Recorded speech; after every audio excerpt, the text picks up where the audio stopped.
സംഗീത സംവിധായകൻ ഷാൻ റഹ്മാനെതിരെ ഗുരുതര ആരോപണവുമായി പ്രൊഡക്ഷൻ മാനേജറും ഷോ ഡയറക്ടറുമായ നിജു രാജ്. കൊച്ചിയിൽ ഷോ സംഘടിപ്പിച്ചതുവഴി ലക്ഷങ്ങൾ ഷാൻ റഹ്മാൻ തട്ടിയെടുത്തു എന്നാണ് നിജു രാജ് പറയുന്നത്. പബ്ലിക് കേരള എന്ന യൂട്യൂബ് ചാനലിലൂടെയായിരുന്നു അദ്ദേഹത്തിന്റെ പ്രതികരണം. ഷാൻ റഹ്മാന്റെ വാക്ക് കേട്ടാണ് അഗ്രിമെന്റ് പോലുമില്ലാതെ ഷോ ചെയ്തതെന്നും എന്നാൽ തനിക്ക് ചെലവായ കാശ് പോലും തരുന്നില്ല എന്നും നിജു രാജ് പറഞ്ഞു. എന്നെ വിളിക്കുന്നത് അവരുടെ ബാൻഡിൻ്റെ മാനേജർ എന്ന നിലയിൽ നെവിൻ ജോർജ് ആണ്. അവിടുത്തെ കീബോർഡ് ആർട്ടിസ്റ്റുമാണ് അദ്ദേഹം. ഒരു ഷോ വരുന്നുണ്ട്, അതിൻ്റെ പ്രൊഡക്ഷൻ നിജു ചെയ്യണമെന്ന് പറഞ്ഞു.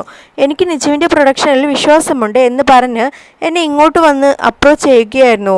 അന്ന് എന്നോട് ചോദിച്ച് എനിക്കൊരു കൊട്ടേഷൻ വേണമെന്നും പറഞ്ഞു. കൊച്ചിയിൽ ഒരു ബെഞ്ച് മാർക്ക് ആയിരിക്കണം, ഇതുവരെ ആരും കണ്ടിട്ടില്ലാത്ത രീതിയിൽ വേണം ഷോ ചെയ്യാനെന്നും പറഞ്ഞു. നമ്മൾ ഷോ ചെയ്തു പോയാലും 3-4 വർഷത്തേക്ക് ഇതൊരു ബ്രേക്കായി ചെയ്യരുത് എന്ന് പറഞ്ഞു. പ്രൊഡക്ഷൻ ഐഡിയ വെച്ച് ഞാൻ കൊട്ടേഷൻ കൊടുക്കുകയും ചെയ്തിരുന്നു. വേറെയും കൊട്ടേഷൻ മേടിച്ചിട്ടുണ്ടാകാം, എനിക്കറിയില്ല. അവർ ഒരു ദിവസം എന്നെ വിളിച്ചിട്ട് കൊട്ടേഷൻ ഇഷ്ടപ്പെട്ടു എന്ന് പറഞ്ഞു. പാലാരിവട്ടത്തിനുള്ള ഓഫീസിൽ നെവീനും ഷാൻ റഹ്മാൻ്റെ വൈഫുമായിട്ടാണ് മീറ്റിംഗ് എന്ന് പറഞ്ഞു. ഞാൻ ആ മീറ്റിങ്ങിന് പോവുകയും ചെയ്തിരുന്നു. അവർ ഇഷ്ടപ്പെട്ടു, നമുക്ക് ചെയ്യാമെന്നും പറഞ്ഞു. അതിനുശേഷം ഒരാഴ്ച കഴിഞ്ഞ് എന്നെ വിളിച്ചിട്ട് വർക്ക് ഒന്ന് പോസ്റ്റ്പോൺ ചെയ്യുകയാണെന്ന് പറഞ്ഞു. ആ സമയത്ത് എൻ്റെ വർക്ക് സ്റ്റാർട്ട് ചെയ്തിട്ടുണ്ടായിരുന്നു. ഞാൻ എന്താണ് കാരണം എന്ന് ചോദിച്ചു. സ്പോൺസർഷിപ്പിൻ്റെ കേസാണ്, ഡിലേ ആകുന്നുണ്ട്, അതിൻ്റെ പേരിലാണ് എന്നാണ് പറഞ്ഞത്. ഷോ ഞാൻ ചെയ്യട്ടെ എന്ന് ചോദിച്ചു. 25 ലക്ഷമാണ് കോസ്റ്റ് എന്ന് നെവിൻ പറഞ്ഞു. ഈ സംസാരം കഴിഞ്ഞ് ഒരാഴ്ച കഴിഞ്ഞപ്പോൾ എന്നെ വിളിച്ച് പറഞ്ഞു, ഒരു കുപ്പി ന്യൂസ് ഉണ്ട്, ഒരു ഹാപ്പി ന്യൂസ് ഉണ്ട്, നേരിട്ട് കാണാൻ പറ്റുമോ എന്ന് ചോദിച്ചു. ഒരു ടൈറ്റിൽ സ്പോൺസർഷിപ്പായി 35 ലക്ഷത്തിൻ്റെ സ്പോൺസർഷിപ്പ് ഉണ്ടാകും. അത് അവരുടെ സൈഡിൽ നിന്നുണ്ടാകും. അതുകൊണ്ട് ഈ ഷോയുടെ 40% പ്രോഫിറ്റ് അവർക്ക് കൊടുക്കണമെന്ന് പറഞ്ഞു. ഞാൻ ഓക്കെ പറഞ്ഞു, കാരണം അവരുടെ കോസ്റ്റ് 25 ലക്ഷം ആയിരുന്നു എന്നോട് പറഞ്ഞിരുന്നത്. അത് കഴിഞ്ഞിട്ടാണ് 60-40 എന്ന് പറഞ്ഞത്.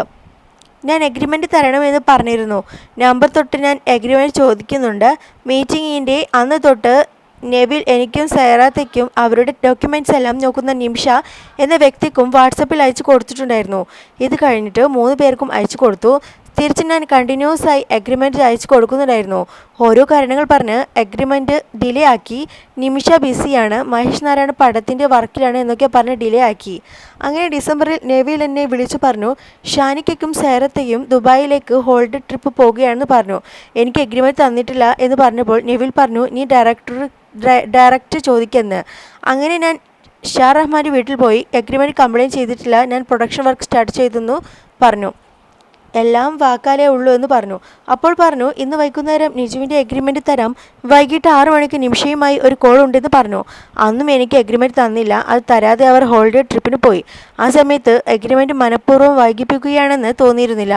കാരണം എല്ലാ കാര്യങ്ങളും നമ്മളെയും കൂടെ നിർത്തിയാണ് ചെയ്യുന്നത്. വീട്ടിലെ ഒരു അംഗത്തെ പോലെയായിരുന്നു. ട്രിപ്പിന് പോയി വന്നതിന് പിറ്റേ ദിവസം ഞാൻ പറഞ്ഞു, എനിക്ക് കാണണം, എനിക്കെതിരെ വന്ന എഗ്രിമെൻറ്റ് തന്നില്ല എന്ന് പറഞ്ഞു. നിജു നാളെ രാവിലെ നമുക്ക് കാണാമെന്നാണ് പറഞ്ഞത്. അങ്ങനെ ഷാനിക്കയുടെ ഫ്ലാറ്റിൽ പോയി കണ്ട് എഗ്രിമെൻറ്റ് ചോദിച്ചു.